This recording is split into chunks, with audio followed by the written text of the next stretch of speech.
Hello friends, I welcome you all in this particular video lecture of class 10 और ये चल रहा है हमारा रिफ्लेक्शन ऑफ लाइट। और आज हम लोग पढ़ने वाले हैं रिफ्रैक्शन ऑफ लाइट के बारे में। तो ये उसका इंट्रोडक्टरी पार्ट है। So I welcome you all in this particular video lecture. So let's begin. आज हम लोग पढ़ने वाले हैं रिफ्रैक्शन ऑफ लाइट। ठीक है, तो आज हम लोग रिफ्रैक्शन ऑफ लाइट के बारे में बेसिक बातें करेंगे कि रिफ्रैक्शन ऑफ लाइट होता क्या है, किस वजह से लाइट रिफ्लेक्ट न करके रिफ्रैक्ट करती है, और भी बहुत सारे कॉन्सेप्ट्स को हम आज पढ़ेंगे। सो आज ये इसका इंट्रोडक्शन वाला पार्ट है। So I welcome you all. चलिए स्टार्ट करते हैं। जैसे कि आप सभी लोगों को ये डायग्राम दिखाई दे रहा है यहाँ पे। सो इस डायग्राम की हेल्प से हम लोग ये समझ सकते हैं कि अगर कोई भी लाइट की रेज एक स्ट्रेट लाइन में ट्रेवल कर रही हो और उस लाइट के अगर मीडियम में चेंज आ जाए, ठीक है, मीडियम में चेंज करने का मतलब ये हुआ कि लाइट अगर एयर में ट्रेवल कर रही है तो अगर उस लाइट को एयर से ग्लास में या फिर ग्लास से वाटर में भेज दिया जाए, उस समय क्या होता है, जो लाइट की स्पीड होती है वो घट जाती है, जिसकी वजह से उसका डायरेक्शन चेंज हो जाता है और उसी चेंज की वजह से हमें रिफ्रैक्शन देखने को मिलता है। ठीक है, तो ये उसका basic introduction part. I think आप लोगों को पता होगा इसके बारे में। मैं इसको हटा देता हूँ। ये हमारा लेक्चर नंबर 4 है। आई होप आप लोगों ने इससे पहले की सभी लेक्चर्स को देख लिया होगा। सो लेट्स बिगिन।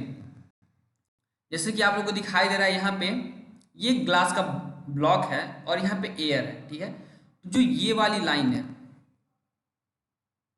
डेफिनेशन पहले आ गया, जो ये वाली लाइन है ये एक बाउंड्री की तरह एक्ट कर रही है। ठीक है, क्योंकि ये एयर और ग्लास के ब्लॉक को सेपरेट कर रही है, इसीलिए एक बाउंड्री है हमारी। ठीक है, अब लाइट की रेज यहाँ पे आकर के ए पॉइंट पे पड़ती है और फिर वो यहाँ से अंदर की तरफ मुड़ जाती है। अगर हम यहाँ से एक नॉर्मल बनाते हैं, ठीक है, अगर हम यहाँ से एक नॉर्मल ड्रॉ करते हैं,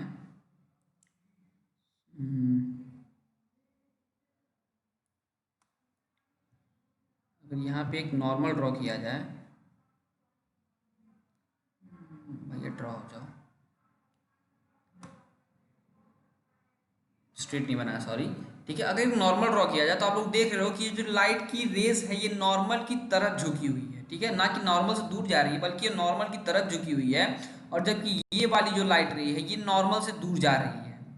ठीक है, तो मतलब क्या हुआ कि अगर कोई भी लाइट रेज एक एंगल पे पड़ती है, ठीक है, कोई भी लाइट रेज एक ऐसे सरफेस पे पड़ रही है जहां से मीडियम का सेपरेशन हो रहा हो और वो भी एक एंगल पे पड़ रही हो, उस समय हमें लाइट का रिफ्रैक्शन देखने को मिलता है। आइए इसका डेफिनेशन देख लेते हैं। तो डेफिनेशन क्या बोलता है, the change in direction of light when it passes from one medium to another obliquely is called refraction of light. Obliquely का मतलब ये हुआ कि वो किसी एक एंगल पे गिर रही है। ठीक है, ऑब्लिकली का मतलब ये हुआ कि वो जो लाइट की रेज है वो किसी एक पर्टिकुलर एंगल पे गिर रही है। ठीक है, वो एंगल कितना भी हो सकता है। ठीक है, वो एंगल जीरो से स्टार्ट होकर के जीरो ना हो, ठीक है, जीरो ना हो और जीरो से स्टार्ट होकर के वो 90 डिग्री के अप्रॉक्स में वो आ सकता है। ठीक है, बाकी अगर इधर चला जाएगा तो हम उसको उसका मेजरमेंट इधर से ले सकते हैं, फिर 90 हो, मतलब कि 90 डिग्री के आसपास में वो एंगल रहना चाहिए, उससे कम भी कर सकता है, बट जीरो नहीं रहना चाहिए। ठीक है, किसी एंगल पे रहना चाहिए वो चीज। अनदर वर्ड्स, सबसे पहले इसको साफ कर लें। दूसरे शब्दों में क्या बोल सकते हैं, द बेंडिंग ऑफ लाइट। ठीक है, लाइट की रेज जब बेंड होती है, जैसे कि यहाँ पे लाइट की रेज बेंड हुई है, ठीक है, आप लोग को दिखाई दे रहा है कि जो लाइट की रेज है ये बेंड हुई है। नॉर्मल से अगर देखा जाए तो लाइट की रेज नॉर्मल की तरफ या नॉर्मल से दूर जा रही है। ठीक है, उस कंडीशन में भी ये रिफ्रैक्शन ऑफ लाइट, और इसका जो डेफिनेशन हम और लिख सकते हैं, that is the bending of light when it passes from one medium to another.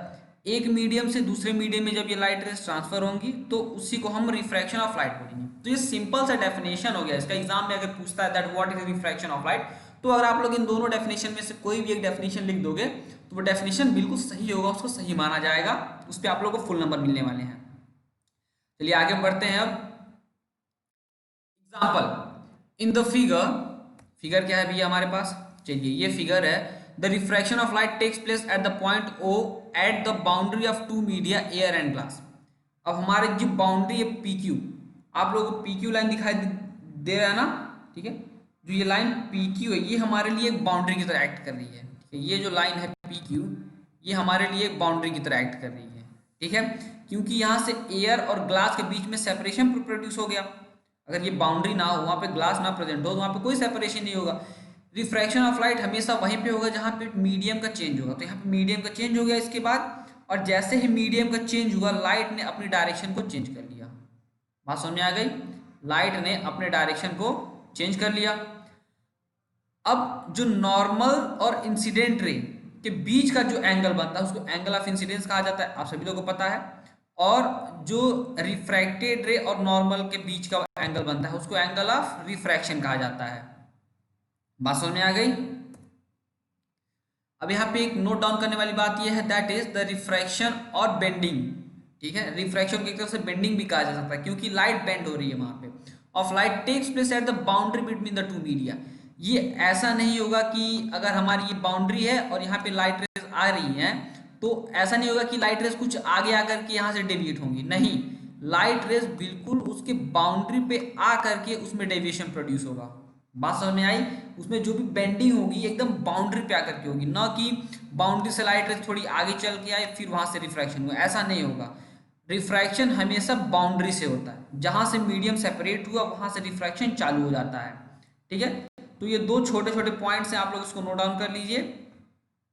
I hope आप लोग ये छोटा सा पॉइंट समझ में आ गया होगा। चलते हैं आगे। अब एंगल ऑफ इंसिडेंस और एंगल ऑफ रिफ्रैक्शन क्या होता है, बहुत ही छोटा सा टॉपिक है, ठीक है।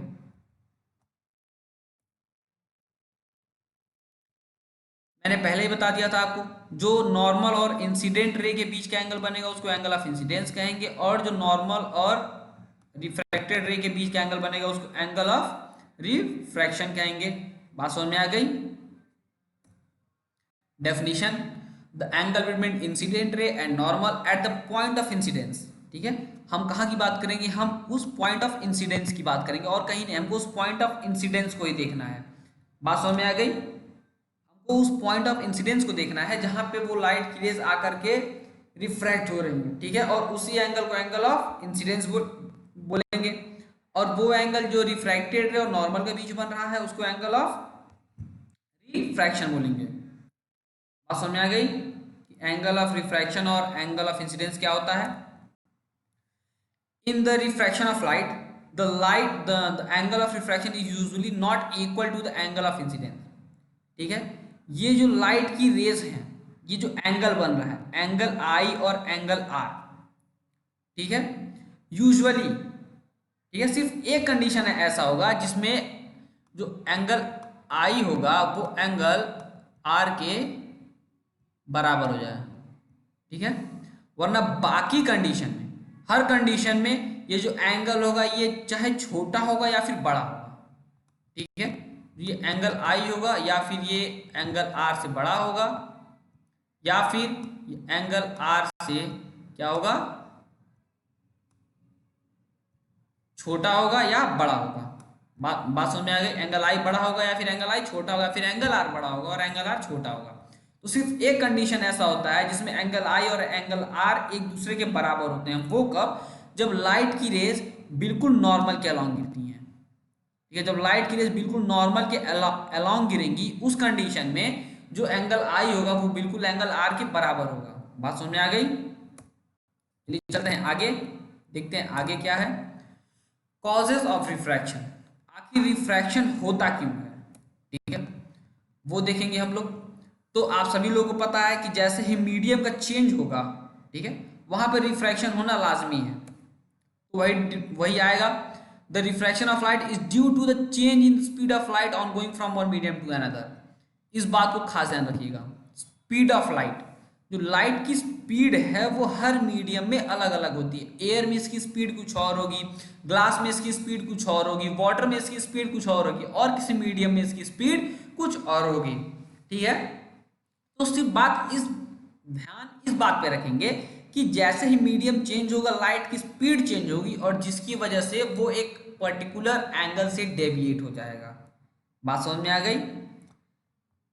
फिर से नोट को आप लोग एक बॉक्स में बंद करके लिखिएगा, ठीक है। जब भी आप लोग अपने नोट्स में, कॉपी में नोट्स बनाते वक्त नोट को लिखते हो तो आप लोग उसको एक बॉक्स में बंद करके हाईलाइट कर दीजिए, क्योंकि ये बहुत ही इंपॉर्टेंट पॉइंट होते हैं, ठीक है। और इस पे आपका ध्यान तुरंत ही जाना चाहिए। तो नोट क्या लिखा हुआ है, that is greater the difference in the speed of light in the two media greater will be the amount of refraction of bending of light. जितना ज्यादा डिफरेंस उनकी स्पीड में होगा, ठीक है। अगर पहले वाले मीडियम में लाइट की स्पीड सपोज करो कि x है, इतनी है, x हमने सपोज कर ली, ठीक है। और सेकेंड वाले मीडियम में उसकी स्पीड सपोज करो कि y है, ठीक है। पहले वाले मीडियम में स्पीड ज्यादा है, दूसरे वाले मीडियम में स्पीड कम है, तो जो रिफ्रैक्शन होगा वो ज्यादा होगा, ठीक है। लाइट की स्पीड में जितना ज्यादा डिफरेंस होगा, ठीक है, अगर x माइनस वाई करने पे हमें एक वैल्यू मिलती है, ठीक है, और अगर वो वैल्यू x और y से छोटी है, ठीक है, x y से जाहिर सी बात है डिफरेंस करेंगे तो वैल्यू छोटी मिलेगी। अगर उनके बीच का डिफरेंस ज्यादा बड़ा है, ठीक है, 10⁻⁻ समथिंग आ रहा है, वैसे 10⁻⁻ समथिंग आएगा नहीं, ठीक है, सपोज ज्यादा डिफरेंस पड़ता है, ठीक है। इतनी बात जानिए कि अगर उनकी स्पीड में ज्यादा डिफरेंस पड़ता है, उस कंडीशन में जो रिफ्रैक्शन होगा वो भी ज्यादा होगा। बात समझ में आ गई? चलते हैं नेक्स्ट पेज पे, देखते हैं हमारे लिए क्या है यहाँ पे। Why a change in speed of light causes refraction of light, कि आखिर सिर्फ लाइट की स्पीड में ही चेंज होने की वजह से हमें क्यों रिफ्रैक्शन देखने को मिलता है, क्यों हमें किसी और वजह से रिफ्रैक्शन देखने को नहीं मिलता है, क्यों सिर्फ स्पीड ही रिस्पॉन्सिबल है इस चीज के लिए। तो वो चीज समझाती है हमें वेव थ्योरी, ठीक है। वेव थ्योरी आप लोग क्लास 11th और 12th में पढ़ोगे, बट यहाँ पे सिर्फ ये जान लो कि आखिर वेव थ्योरी कहना क्या चाहता है। तो ये वेव थ्योरी का स्टेटमेंट है लंबा चौड़ा, मैं इसको पढ़ता हूँ, आप लोग इसको ध्यान दीजिए और इसको कॉपी में नोट डाउन कर दीजिए। अ beam of light is made up of tiny waves. एक लाइट की बीम जो होती है, ठीक है, आप सभी लोगों को पता है, मैंने स्टार्टिंग में बताया था कि बीम क्या होता है, ठीक है, और रे क्या होता है। रे जब एक सिंगल यूनिट होती है, ठीक है, और जब इसी की कई सारी यूनिट्स आपस में मिल जाती हैं तो हमारे लिए क्या, किस तरीके का काम करती हैं, एक बीम का काम करती हैं। बात समझ में आ गई आप लोगों को? तो हमारे लिए बीम हो गई।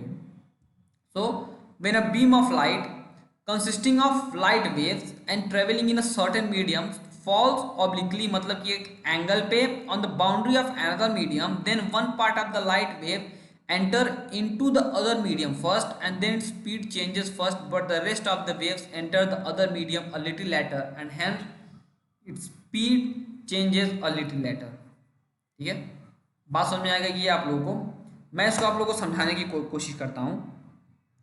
सपोज कीजिए कि ये हमारी कोई एक बाउंड्री है, ठीक है, ये हमारी कोई एक लाइट की बाउंड्री है, ठीक है, यहाँ से मीडियम का सेपरेशन हो रहा है और लाइट की बीम आ रही है, मतलब कि एक सिंगल यूनिट नहीं, कई सारी उसमें लाइट की रेज प्रेजेंट है, ठीक है, इतनी सारी उसमें लाइट की रेज आ रही है। तो अगर इस बात पे खास ध्यान दें तो ये वाला एरिया है, ठीक है, जो ये वाला पार्ट है ये जल्दी पहुंच गया इस पार्ट पे, ठीक है, इस सरफेस पे ये लाइट जल्दी पहुंच गई as compared to this one, ठीक है, क्योंकि उससे कम डिस्टेंस ट्रेवल करनी थी यहाँ पे, बट उससे अगर हम यहाँ पे एक परपेंडिकुलर बनाते हैं, ठीक है, एक परपेंडिकुलर बनाते हैं तो आप लोगों को दिख रहा होगा कि उसको इतनी दूरी और ट्रेवल करनी पड़ेगी, ठीक है, और जाहिर सी बात है कि तब तक ये लाइट रेस कहीं और निकल जाएगी।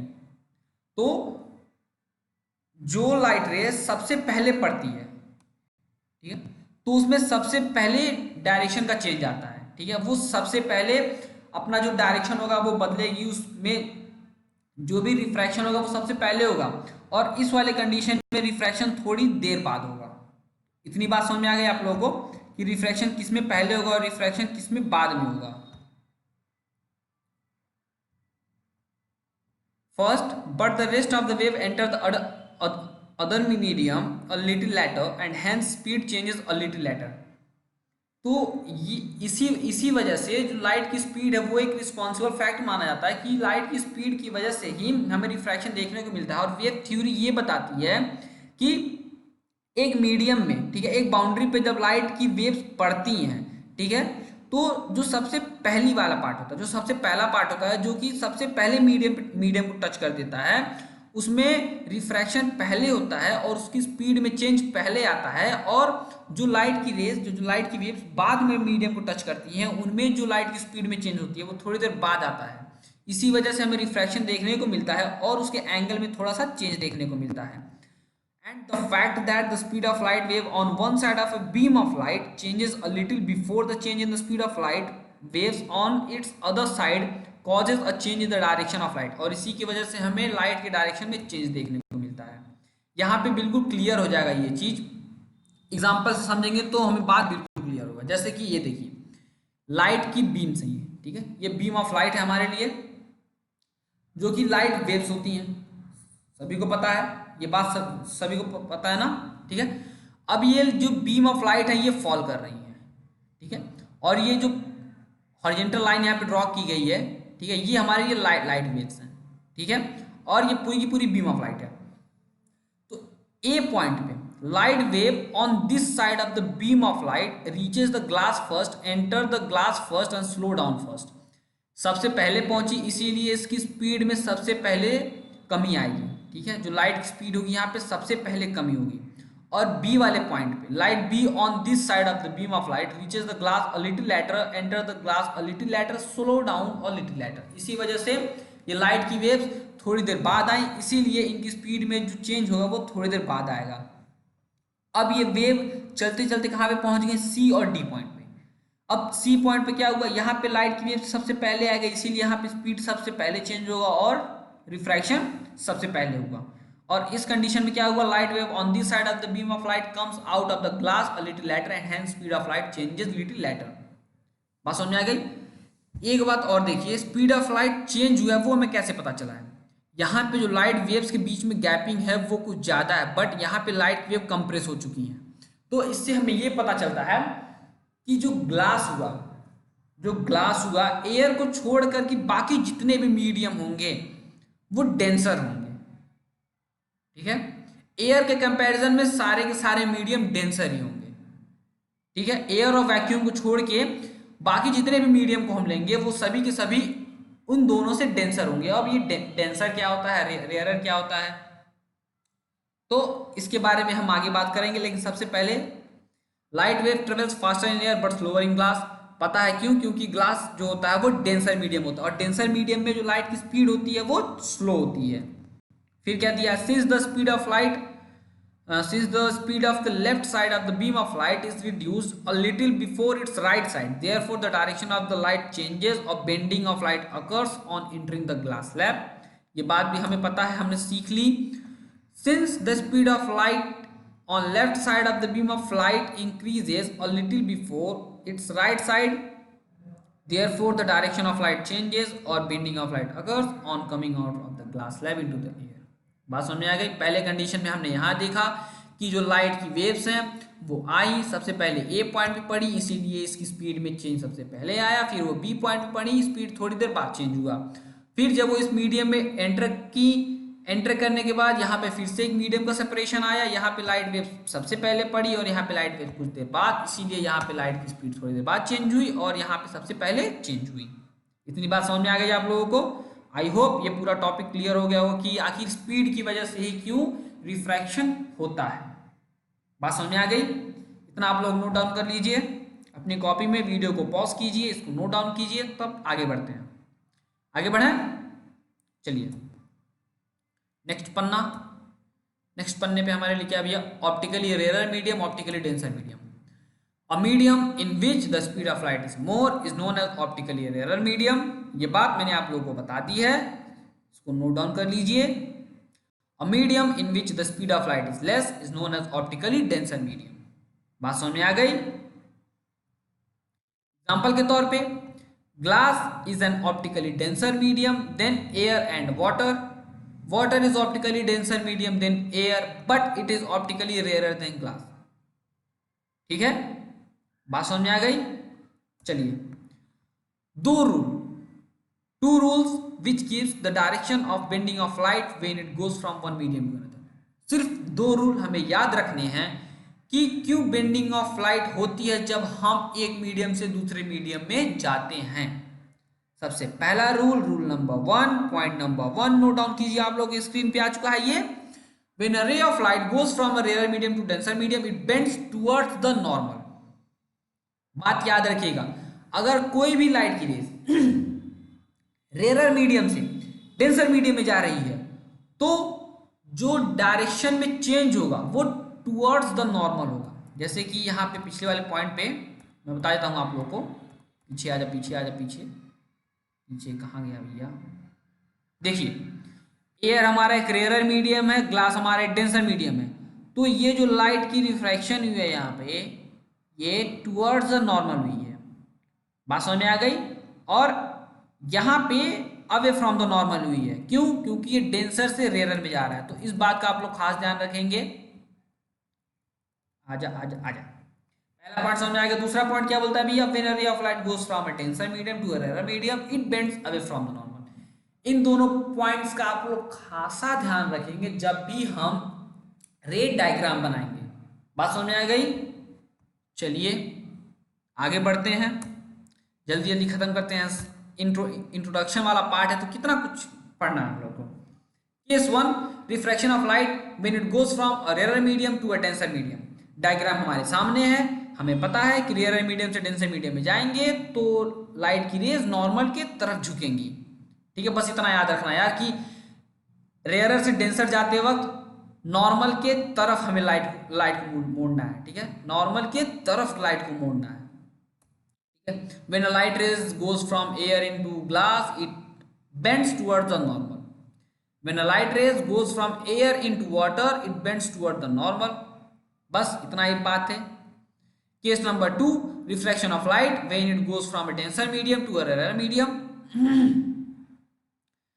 वहीं अगर वो लाइट रेज एयर से ग्लास में आए फिर ग्लास से एयर में चली गई तो देखिए ग्लास हमारा एक डेंसर मीडियम हुआ आए और एयर हमारा एक रेरर मीडियम हुआ आए।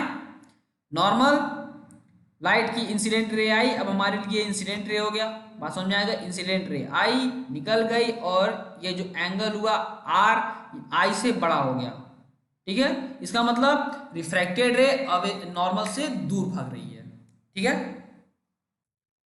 यहाँ पे क्या आ रहा है भैया, when a ray of light goes from glass into air it bends away from the normal, बात समझ में आ गई। When a beam of light travelling in water enters into air it bends away from the normal, बस वही बात है। Note down कीजिए, a parallel slided glass slab is also called a rectangular glass box block। कभी कभी question में आप लोग पैरेलल साइडेड ग्लास भी लिख करके दे देता है या फिर रेक्टेंगुलर ग्लास ब्लॉक देगा, मतलब कि हमें एक सिर्फ रेक्टेंगल का बॉक्स तैयार कर देना है और उस पर जो भी रिफ्रैक्शन होता है वो दिखाना है, बात समझ में आ गई। नेक्स्ट पन्ने पे क्या है हमारे लिए, इस दोनों केस को अगर आप लोग नॉर्मली याद रखते हो चलेगा, बट इस केस को आप लोगों को अच्छे से देखना है क्योंकि एग्जाम में रे डायग्राम बनाने के लिए देता है और रे डायग्राम बनाने के लिए इस केस को जानना आप लोगों के लिए सबसे जरूरी है कि लाइट रेज जब एयर से ग्लास में फिर ग्लास से एयर में जाती हैं तो हमें क्या क्या देखने को मिलता है। ये डायग्राम है हमारे पास, लाइट की रेज आई, रिफ्रैक्ट हुई, फिर रिफ्रैक्ट हुई, तो इसमें जो जो टर्मिनोलॉजीज हैं, जो जो पॉइंट मैं आप लोगों को बताता हूं वो रेयरर से डेंसर में आने पे क्या होता है, लाइट की रेज हमेशा नॉर्मल के तरफ मुड़ती है, नॉर्मल की तरफ मुड़ गई भैया, ठीक है। फिर डेंसर से रेयरर जाने पे क्या होता है, वो लाइट्स नॉर्मल से दूर जाती हैं, चलिए नॉर्मल से दूर चली गई। अब हम क्या करते हैं कि इंसिडेंट रे को बिल्कुल उसी तरह से लेकर के चले आते हैं, मतलब जो कि ओरिजिनल रेस की डायरेक्शन थी उसी को हम लेकर के चले आते हैं, हमने लेकर के आ गए। अब जो light rays after second refraction, पहला रिफ्रैक्शन यहाँ हुआ, सेकेंड रिफ्रैक्शन यहाँ हुआ, आफ्टर सेकेंड रिफ्रैक्शन जो लाइट की रेज निकलेंगी उनको इमरजेंट रे कहेंगे। क्या कहेंगे उनको, इमरजेंट रे, बात समझ में आ गई। और इमरजेंट रे और ओरिजिनल रे, ठीक है, इंसिडेंट रे कहिए और इमरजेंट रे के बीच का जो डिस्टेंस होगा उसको लैटरल डिस्प्लेसमेंट कहेंगे, बात समझ में आ गई। सबसे पहला point, the light emerges from a parallel sided glass slab in a direction parallel with that in which the light enters the glass lab. ठीक है, यहाँ पे लाइट एंटर की एक पहला ग्लास स्लैब में। ठीक है, the perpendicular distance between the original path and the ray coming out, उसको इमर्जेंट रे कहेंगे, और उसके बीच को उनके बीच के डिस्टेंस को क्या बोलते हैं, लैटरल डिस्प्लेसमेंट बोलते हैं। बात समझ में आ गई। And the angle which makes the emergent रे make with the normal call the angle of emergence. और ये वाला एंगल, ठीक है, the angle which the emergent रे makes with the normal is called emergence ray, angle of emergence या फिर emergent angle. ठीक है, जो भी आप लोग को अच्छा लगे वो बोल लीजिए। समझ में आ गई। चलिए अब देखते हैं एक और इम्पॉर्टेंट केस। वो केस क्या है भैया, जब लाइट की रेज बिल्कुल नॉर्मली पड़ रही हो ग्लास स्लैब पे, बिल्कुल 90 डिग्री पे। इस केस को अच्छे तरीके से आप लोग सुनिएगा। ठीक है, एक क्वेश्चन पूछा गया था, ठीक है, कि बताइए कि लाइट की रेज अगर बिल्कुल परपेंडिकुलरली पड़ रही हैं एक ग्लास स्लैब पे, तो क्यों, किस वजह से एंगल डेविएट नहीं होता है, मतलब किस वजह से हमें वहां पे रिफ्रैक्शन देखने को नहीं मिलता है। ठीक है, तो उसका रीजन अभी आप लोगों को पता चल जाएगा। इस फिगर को छोड़ दीजिए, ये फिगर तो नॉर्मल दिया गया हुआ, इस फिगर पर ध्यान दीजिए। यहां पे टाइम का डिफरेंस नहीं है। ठीक है, जिस समय पे ये वाली लाइट की वेव और ये वाली लाइट की वेव एक साथ पड़ रही है ना, अब भाई जाहिर सी बात है अगर दो चीजें एक साथ पड़ेंगी, एक साथ एक मीडियम में ट्रेवल करेंगी, तो जाहिर सी बात है उनकी स्पीड में कोई चेंज नहीं आएगा। तो यहाँ पे इसकी स्पीड में ना ही चेंज आया स्पीड में चेंज आया, लाइट की स्पीड में चेंज आया, बट इन दोनों पॉइंट पे स्पीड में चेंज नहीं आया।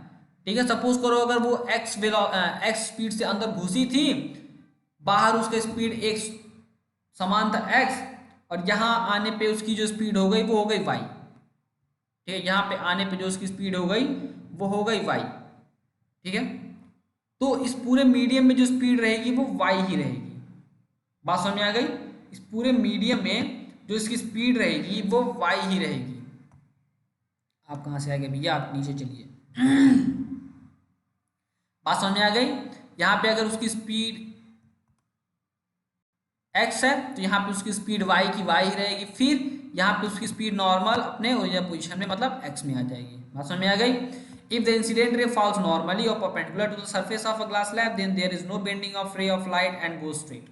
तो अगर आपसे कोई क्वेश्चन पूछता है कि क्यों लाइट की रेज नॉर्मली ग्लास स्लैब पे पड़ती हैं, तो क्यों हमें वहां पे रिफ्रैक्शन देखने को या फिर बेंडिंग ऑफ लाइट देखने को नहीं मिलता है, तो इसका सिंपल सा सीधा जवाब है क्योंकि लाइट की स्पीड उस मीडियम में जाने के बाद चेंज नहीं होती है। चेंज नहीं होती है कहने का मतलब कि इन दोनों पॉइंट पे अगर आप क्वेश्चन देता है तो आप लोग ये डायग्राम में या फिर ये डायग्राम कोई भी एक डायग्राम बना दीजिए और उसमें ये एक्सप्लेन कर दीजिए। सपोज कीजिए कि ये वाला पॉइंट हमारा ए हो गया, ठीक है, ये ए हो गया और ये हमारा पॉइंट बी हो गया। ठीक है, तो पॉइंट ए पे जो लाइट की स्पीड आफ्टर मीडियम चेंज होने के बाद थी वही स्पीड यहाँ पे भी है। ठीक है, दोनों लाइट वेव्स एक साथ पड़ रही हैं, एक समय पे पड़ रही हैं इनकी, इसीलिए उनकी स्पीड में चेंज भी एक साथ आएगा। ठीक है, जो स्पीड में चेंज आया वो एक साथ आया, इसीलिए हमें वहां पे बेंडिंग ऑफ लाइट देखने को नहीं मिलता है। ठीक है, बेंडिंग ऑफ लाइट कब देखने को मिलेगा, जब उनकी स्पीड, ठीक है, उनकी जो स्पीड में चेंजिंग में जो टाइम होगा, ठीक है, जो स्पीड सबसे पहले बदल जाएगी वहां पे एंगल सबसे पहले मुड़ जाएगा। बात समझ में आएगा इतनी। चलिए आप भैया क्यों बार बार बीच में कूद पड़ते हो यार। चलिए अब क्या है भैया हमारे लिए effect of refraction of light. तो इसके इफेक्ट क्या क्या होते हैं। सबसे पहला इफेक्ट, अ स्टिक और a pencil held obliquely and partially immersed in water appears to be bent at the water surface। अगर आप लोगों ने जाहिर सी बात है इमेजिन किया ही होगा कि अगर एक ग्लास में, ठीक है, एक ग्लास हो, एक गिलास हो, ठीक है, ग्लास का एक गिलास हो और उसमें आप लोग पानी भर दो और उसमें आप लोग एक पेंसिल को डिप कर दो पार्शियली, तो आप लोग देखोगे कि जो पेंसिल आप लोग को स्ट्रेट ना दिखाई होकर के थोड़ी सी बेंड दिखाई देती है, तो सबसे पहला इफेक्ट वो होगा। सेकेंड इफेक्ट क्या होता है कि कोई भी ऑब्जेक्ट अगर पानी के अंदर होता है तो हमें उठा हुआ दिखाई देता है, जैसे कि स्विमिंग पूल का जो सरफेस होता है, स्विमिंग पूल में अगर हम कोई कॉइन डाल दें तो वो हमें थोड़ी सी ऊंचाई पे दिखता है, ठीक है, ये रिफ्रैक्शन की वजह से ही होता है। और पहले बताया the pool of water appears to be less deep than it is actually, ठीक है। उसके बाद क्या है, when a thick glass slab is placed over some printed matter the letter appears raised when viewed from the top, ठीक है। फिर क्या है, a lemon kept in water in a glass tumbler appears to be bigger than its actual size when viewed from the sides, ठीक है। Normal points हैं यार, सब कुछ इजी है, बस आप लोग को नोट्स बनाते जाना, इसमें कुछ खास नोट्स नहीं है, ठीक है। आप लोग बस इसको नोट डाउन करते जाइए, ये 1 मार्क 2 मार्क या फिर 5 नंबर में जो क्वेश्चन पूछे जाते हैं, ठीक है, जो क्वेश्चन वैल्यू बेस्ड होते हैं उनके लिए ये सब है, ठीक है। यहाँ से हम थोड़ा बहुत रे डायग्राम बनाना सीखेंगे। When a stick is partially immersed in water appears to be bent at the surface of the water, ये क्या हुआ भैया, अब देखिए ये स्टिक थी, हमने इसको पानी में रखा हुआ पार्सली डिप करके, ठीक है। अब हमारी आंखों पे ये लाइट रेस पहुंची, ठीक है, ये डेंसर से रेयर में जा रहा है तो जाहिर सी बात है ये नॉर्मल से दूर जाएगा, तो ये लाइट की रेस कहाँ से आई, ओ से आई सी तक, यहाँ से बेंड हुई, सबसे पहले ये वाली बेंड होगी, फिर उसके बाद ये वाली बेंड होगी और ये हमारी आंखों में पहुंच गई। लेकिन हमें क्या लगता है, ठीक है, क्योंकि हम भाई लाइट को बिल्कुल स्ट्रेट इमेजिन करते हैं, ठीक है, लाइट को बिल्कुल स्ट्रेट इमेजिन करते हैं कि हमें वो चीज़ सामने से ही दिखाई दे रही है, ना कि थोड़ी सी बेंड होकर के। तो हम क्या सोचेंगे, हमारा दिमाग ये सोचेगा कि लाइट रेज बिल्कुल इसके पीछे से कहीं आ रही होंगी, मतलब कहीं यहाँ से आ रही होंगी। अगर इन दोनों पॉइंट्स को अपन मिला दिया जाए तो हमें ये पता चलेगा कि लाइट कहीं यहाँ से आ रही होगी, इसका मतलब कि जो इमेज है वो यहाँ पे बन रहा है, ठीक है, ये हमारा एक्चुअल वाला इमेज है, ठीक है, ये वर्चुअल इमेज है जो कि हमारे दिमाग में छप रहा होगा कि हाँ, और इसीलिए हमें जो स्टिक होता है वो थोड़ा सा बेंड हुआ दिखाई देता है। When a pencil is partially immersed in water and held obliquely at the surface, the pencil appears to be bent at the water surface. Next क्या है भैया हमारे पास, an object placed under water appears to be raised. किसी object को अगर हम पानी के अंदर रख देते हैं तो हमें उठा हुआ दिखाई देता है, जैसे कि एक सिक्का, एक सिक्के को अगर आप लोग खाली बेसिन में रख दो तो कोई फर्क नहीं पड़ने वाला, ठीक है। The coin placed in empty basin is not visible to the eye from this particular position, हम यहाँ पे खड़े हैं, ठीक है, हम यहाँ पे खड़े हैं और लाइट की रेस बिल्कुल यहाँ से निकल जा रही है तो हमें वो दिखाई नहीं दे रहा है। लेकिन अगर इसी में हम पानी भर देते हैं, ठीक है, इसी कंटेनर इसी बेसिन में हमने पानी भर दिया, तब क्या हुआ, जब पानी भर दिया हमने तो जो अब ऑब्जेक्ट का वर्चुअल इमेज था वो ऊपर बना। क्यों ऊपर बना, लाइट की रेज यहाँ गई, यहाँ से बेंड हुई, आंखों पे पहुंची, आंखों को लगा नहीं भैया वो नीचे से नहीं, वो ऊपर से कहीं आ रही हैं, तो उसका इमेज यहाँ पे बना दिया, ठीक है।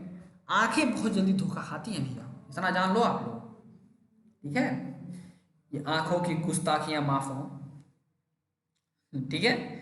तो इतना समझ में आ गया कि पानी डालने पे किसी भी चीज में हमें वो ऑब्जेक्ट ऊपर दिखाई देता है, ठीक है।